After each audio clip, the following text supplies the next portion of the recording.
और YouTube channel study with Giri sisters में आप सभी का स्वागत है। तो आज हम लोग चैप्टर 5 करेंगे, एनालिसिस ऑफ नेचुरल फेनोमेना। ठीक है, ये जो चैप्टर है जिसमें जो टॉपिक है, जैसे कि कॉन्सेप्ट ऑफ इलेक्ट्रिक चार्जिंग और डिस्चार्जिंग क्या है, इलेक्ट्रिक चार्ज कैसे होते हैं, डिस्चार्ज कैसे होते हैं, सब नेचुरल फेनोमेनन में जैसे कि लाइटनिंग कैसे होता है, ये सब हम लोग यहाँ पे जानेंगे कि थंडर स्टॉर्म या लाइटनिंग कैसे होता है और इसको हम लोग कैसे देख पाते हैं। जैसे बिजली चमकना तो हम लोग सभी देखते हैं, पर ये होता कैसे है और क्यों होता है, आज हम लोग जानेंगे यहाँ पर इस चैप्टर में। बहुत इंटरेस्टिंग चैप्टर है, मुझे लगता है कि आपको बहुत मज़ा आएगा।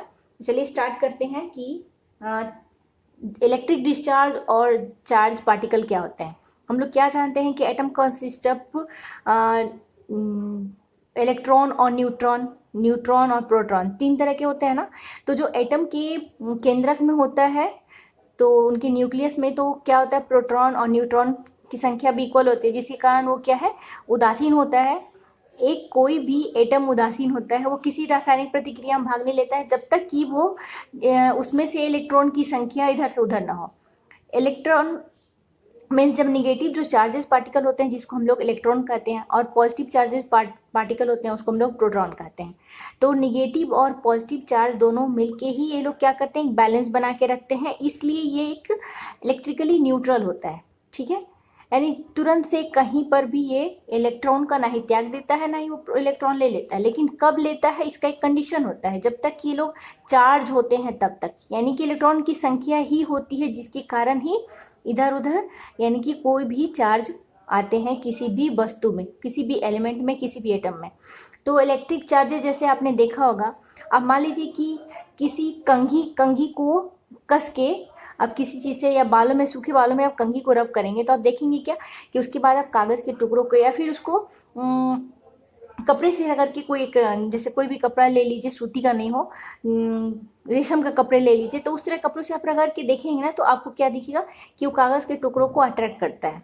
तो अट्रैक्ट क्यों किया, वो इसलिए अट्रैक्ट किया क्योंकि उसमें चार्ज आ गए, चार्जेज आ गए, चार्ज आ गए, तो चार्ज आ गया तो इसलिए वो अट्रैक्ट कर रहा है, यानी कि उसमें जो चार्जेज हैं वो अपने अपोजिट चार्जेस को अट्रैक्ट कर रहा है। ठीक है, तो हम लोग जानते हैं कि क्या कि तो चार्जिंग जो होता है वो किस किस मेथड से हो सकता है। चार्जिंग बाय फ्रिक्शन, घिसने के घर्षण कारण भी चार्जिंग हो सकता है। चार्जिंग बाय कंडक्शन, कंडक्शन कारण भी हो सकता है, इंडक्शन के कारण भी चार्जेस हो सकते हैं।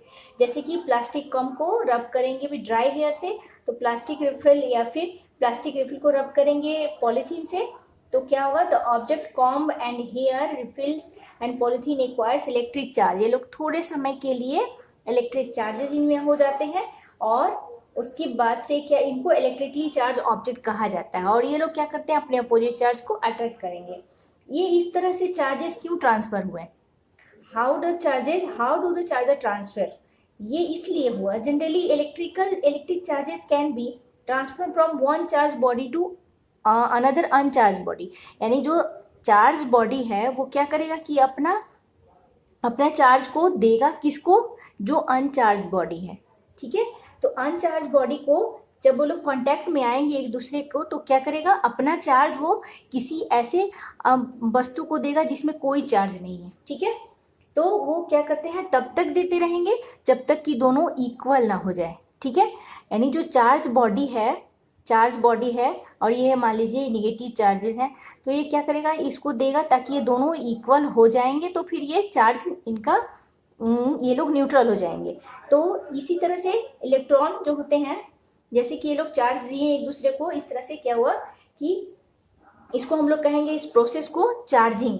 ठीक है, फिर से एक बार समझ लीजिए कि electric charges can be transfer from one charge body to an uncharge body when they come in contact with one another through a metal conductor, so that the electric charges jump from the charged body to uncharged body, charged body से uncharged body की तरफ jump करते हैं।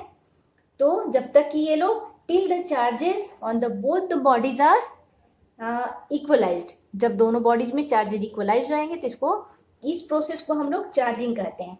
दूसरे शब्दों में कहिए, या फिर इसको कहेंगे डिस्चार्जिंग। डिस्चार्जिंग किसको कहेंगे कि the charge body loses their charge क्या करता है कि जो चार्ज बॉडीज है वो अपना चार्ज किसी दूसरे बॉडीज को देता है। किस तरह से? किसी भी माध्यम से दे सकता है, एयर से माध्यम से दे सकता है, वैक्यूम से, या फिर कोई अदर गैसेस के भी माध्यम से दे सकता है। The process is known as discharging, यानी जो अपना चार्ज दे रहा है वो क्या कर रहा है? अपना चार्ज को डिस्चार्ज कर रहा है, यानी दे रहा है। जैसे कि इलेक्ट्रिक स्पार्क जो होता है, जब हम लोग स्विच बंद करेंगे तो क्या होगा कि वो एक भी एग्जाम्पल है इलेक्ट्रिक डिस्चार्ज का। और हम लोग जानेंगे क्या कि नेचुरल करंट और नेचुरल पोटेंशियल डिफरेंस क्या होता है। ठीक है, ये तो चार्ज और चार्जिंग और डिस्चार्जिंग की बात हुई। नेक्स्ट है कि हम लोग नेचुरल करंट और नेचुरल पोटेंशियल डिफरेंस जानेंगे, ताकि इसमें हम लोग को पता चले इसके बाद का कि वो लाइटनिंग क्यों होता है, और ये लाइटनिंग होने के बाद चमकता है तो वो गिरता जल्दी क्यों नहीं है। इतनी बार लाइटनिंग होता है, सब समय तो नहीं गिरता। यदि सब समय गिरता तो पृथ्वी पर किसी भी वस्तु, किसी भी जीव का अस्तित्व नहीं होता। तो जो ऐसे हम लोग क्या जानते हैं कि डे एंड नाइट में भी, आप पूरे दिन और रात में भी, all over the earth there is an continuous flow of electric current. एक इलेक्ट्रिक करंट का प्रवाह होता है जिसको हम लोग फील नहीं करते हैं, ये आसानी से अपना होते रहता है। टू द कहाँ होता है? Following the downward the earth, downward in the air. Air के निचले हिस्सों में ये क्या होता है? इलेक्ट्रिक करंट का कंटिन्यूअस फ्लो होता है। The current is very feeble and we never feel it around us. ये ऐसा होता है कि हम इसको महसूस नहीं कर पाते हैं, इसी को ही नेचुरल करंट कहते हैं। ठीक है, प्राकृतिक विद्युत धाराएं। ठीक है, इसका सोर्सेस क्या है? एक्चुअली होता क्या है कि there is a potential difference of about, आप कहिए तो करीब 4 लाख वोल्ट एग्जिस्ट करता है।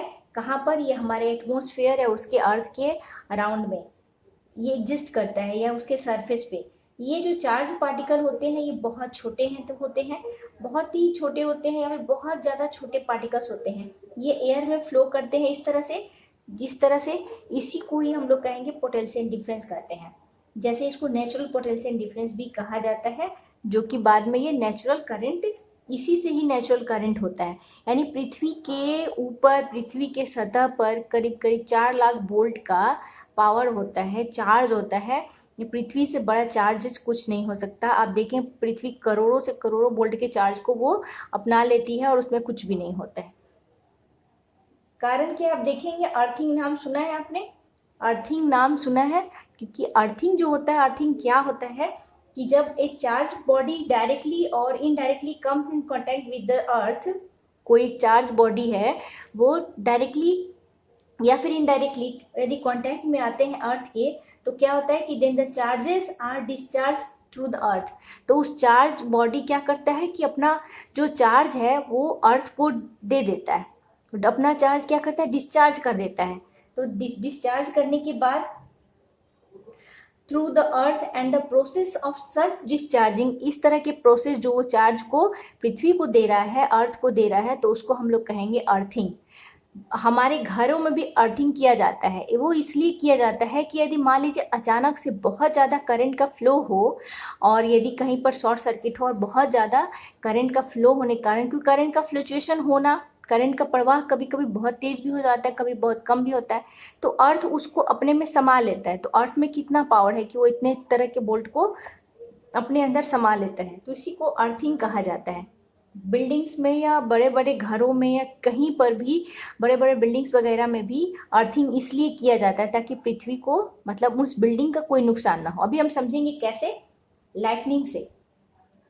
ठीक है, लाइटनिंग क्या होता है कि lightning occurs because of the transfer of massive electric charges from the cloud to cloud, और from one part of the cloud to another part, even from cloud to the ground. यानी कि जो lightning जो होता है वो 3 तरह से हो सकता है। देखिए, जैसे ये बादल है,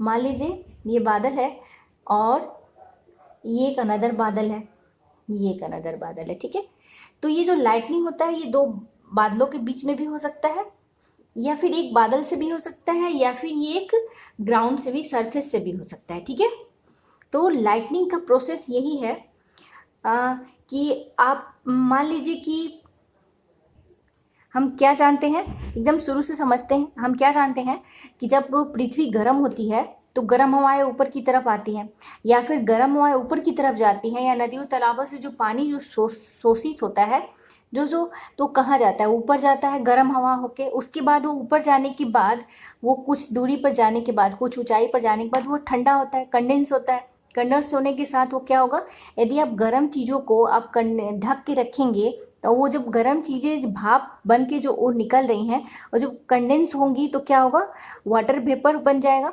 वाटर वेपर से वो कंडेंस होते होते वो क्या हो जाएगा, वाटर में कन्वर्ट हो जाएगा। यही प्रोसेस होता है हमारे पृथ्वी के साथ भी। जितने भी नदियों तालाबों से जो पानी जो जा रहा है, या फिर पृथ्वी ही गर्म जितनी होती है, जितनी नमी जाती है, वो वायु यानी कि एयर में वेपर बन के ऊपर की तरफ जाता है, और उसके बाद वो ठंडा हो जाता है और वो बूंद बूंद की तौर पे बादल बन बन के इकट्ठा होते रहता है। वो बूंद बन के जो बादल जो इकट्ठा हो रहे हैं, उसमें क्या आ गया, पानी की बूंदें हो गई। अब जब पानी की बूंदें क्या हो गई, ऊपर जाने पर ये काफ़ी ठंडी हो गई। ठंडी होने के बाद ये क्या हुआ, आइस का रूप ले लेती है। ये जो बूंद बूंद करके इकट्ठा होता है, इसीलिए बूंद बूंद करके भी बारिश भी होती है हमारे पास। तो जो बूंद बूंद करके इकट्ठा होता है, इसमें अब क्या हुआ, बहुत सारे हो गए इकट्ठा, बादल होते गए। ये जो एक इकट्ठा बादल होते गए तो इनमें क्या हो गया, इनमें चार्जेस हो गए। अब ये एक दूसरे से जो इनके अपोजिट चार्जेस हैं वो एक दूसरे में क्या होने लगे, रब होने लगे। जब ये दोनों एक दूसरे में रब होने लगते हैं तो ये क्या होता है कि ये लोग एक दूसरे से टकराते हैं, मतलब अपने ही आयन से अपने ही आयन। अब ये दोनों क्या होंगे, नीचे में निगेटिव चार्जेस हो जाएंगे, ऊपर में हमारा पॉजिटिव चार्ज हो जाएगा।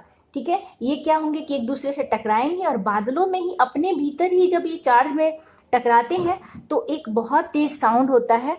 साउंड के साथ साथ एक बहुत तेज, जब ये काफ़ी तेज़ी से टकराते हैं तो वो एक थंडरस्टॉर्म, एक लाइटनिंग दिखाई देता है हमें, एक बिजली चमकना दिखाई देता है। ये बादलों के बीच में अपने आप में ही हुआ, क्योंकि ये दोनों अपोजिट चार्जेस एक दूसरे से टकरा रहे हैं। ठीक है, दूसरे कंडीशन यही होता है कि जब ये दोनों बादल एक दूसरे के पास आते हैं, काफ़ी हैवी होते हैं, क्योंकि इन दोनों में वाटर वेपर है, दोनों ही वाटर वेपर कंडेंस होके बूंद बूंद में इकट्ठा हुआ है। तो ये दोनों काफ़ी पानी के कारण, बूंद बूंद पानी के कारण क्या हुआ कि ये दोनों बहुत भारी हो गए। भारी होने के कारण इनमें चार्जेस आ जाते हैं। अब तेज फ्लो से जा रहा है तो ये क्या करेंगे, इनका जो निचला हिस्सा है वो क्या हो गया, निगेटिव चार्ज का हो जाता है, ऊपरी हिस्सा हो जाता है वो पॉजिटिव चार्ज का हो जाता है। ये जो बादल का, ये जो दोनों बादल एक दूसरे में आए तो इसका हिस्सा क्या हो गया, ये अपोजिट चार्जेज हो गया, ये ऊपर का हिस्सा पॉजिटिव चार्ज हो गया, नीचे का हिस्सा हो गया निगेटिव चार्ज हो गया। अब ये एक दूसरे को क्या करेंगे, अट्रैक्ट करेंगे। फिर ये एक दूसरे से अट्रैक्ट होकर एक दूसरे के पास आएंगे तो क्या होगा, लाइटनिंग होगा।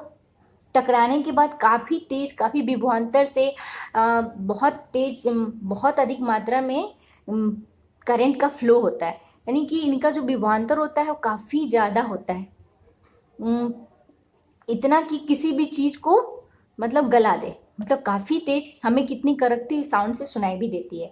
तीसरा कंडीशन ये होता है कि ये जो बादल हैं, ये बादल हैं, ये काफ़ी तेज़ी से फ्लो कर रहे हैं, हवाओं में जा रहे हैं। तो ये इनमें हैवी होने के कारण यदि किसी सतह से ऐसे जाएंगे जहाँ पर ये चाहेंगे क्या कि अपना ये चार्ज को ये दे दें, किसी दूसरे वस्तु को दे दें। जैसे ये इलेक्ट्रिक चार्ज है, ये तो चाहेगा कि ये किसी को ऐसी जगह पर ये अपना चार्ज को डिस्चार्ज करे ताकि ये स्थिर हो जाए। तो ये क्या करेगा, ग्राउंड हमारा क्या है, ग्राउंड पे हमेशा हमारा पॉजिटिव चार्ज होता है, ग्राउंड पे हमेशा हमारा पॉजिटिव चार्ज होता है, और ये नीचे की तरफ क्या है, निगेटिव चार्ज है। इसलिए ये एक दूसरे को अट्रैक्ट करते हैं, और उसके बाद काफ़ी ऊंचाई पर, पहाड़ों पर कहीं, या बड़े बड़े पेड़ों में, या खाली ग्राउंड में बिजली का नहीं हो सकता है, ये बड़े ऊंचे बिल्डिंग पर ये क्या होंगे कि ये सब अपने आप को डिस्चार्ज करेगा। जब ये डिस्चार्ज करेंगे तो बिजली चमकेगी, यानी टकराएंगे। तो इसीलिए आपसे क्वेश्चन कहा जाए कि बड़े बड़े ऊंचे ऊंचे बिल्डिंगों में कभी कभी बिजली चमकना, बिजली गिरना, या फिर खाली ग्राउंड में खुद अकेले नहीं चलना, ये वो इसलिए है क्योंकि यदि मान लीजिए आप जा रहे हैं, आप में अपोजिट चार्जेस उसने ले लिया और वहीं पर वो चाहे कि अपने चार्ज को डिस्चार्ज कर देगा, तो क्या होगा, बिजली आपके ऊपर ही गिरेगी, यानी टकरा के वो अपनी बिजली को, यानी अपने ही इलेक्ट्रिक को वो डिस्चार्ज करेगा आपके ऊपर, जिससे कि नुकसान हो जाता है। बारिश के दिनों में कहा भी जाता है कि जब बिजली चमके तो आप कोशिश करिए कि घर से बाहर ना निकले, या फिर ऐसे पेड़ के पास इकट्ठे ना रहें, खड़े ना रहें।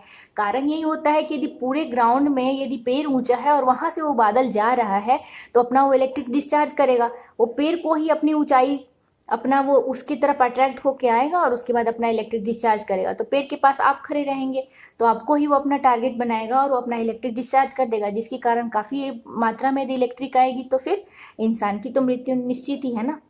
तो ये 3 प्रोसेस के जरिए ही लाइटनिंग संभव है और ये तीनों प्रोसेस हमारे साथ हो रहे हैं। ये नेचुरल फेनोमेनन में हमें ये बताया गया कि लाइटनिंग क्या है।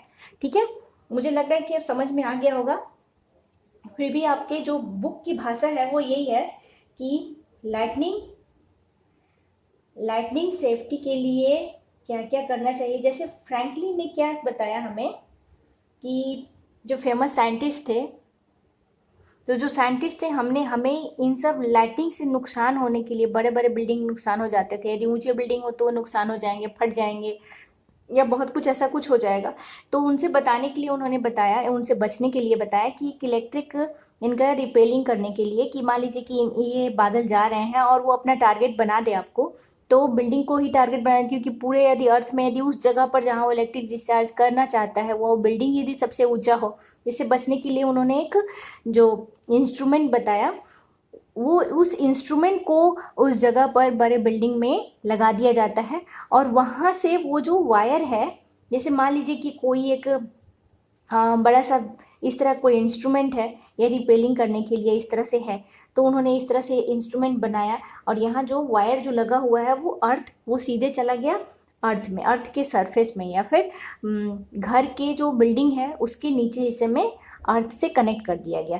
तो जब यहाँ से वो, जैसे मान लीजिए ये बादल यहाँ से आ रहे हैं और ये पॉजिटिव चार्ज, चूंकि क्या है अर्थ पे किसी भी चीज़ का क्या होगा, किसी भी वस्तु होगा तो अब उसका अपोजिट चार्ज ये पॉजिटिव चार्ज ही होगा। तो जब ये अपना ये चार्ज अट्रैक्ट करेंगे और अपना ये चार्ज डिस्चार्ज करना चाहेंगे तो ये डिस्चार्ज करेंगे भी, तो ये इसको डैमेज होगा और ये सीधे क्या करेगा, यहाँ से कनेक्ट करके वो नीचे की तरफ अर्थ में ले जाके चला जाएगा। तो बिल्डिंग्स और बहुत बड़े बड़े जितने भी घर थे या फिर बहुत सारे ऐसे मकान थे वो बच गए, उनकी वजह से उन्होंने इस तरह के इंस्ट्रूमेंट का आविष्कार किया। ठीक है, इससे बचने के लिए जो भी है कि हमें कैसे सेफ्टी में रहना चाहिए, हमें बारिश के दिनों में अम्ब्रेला लेके चलना चाहिए कि नहीं, बारिश के दिनों में अम्ब्रेला लेके नहीं चलना चाहिए, सॉरी।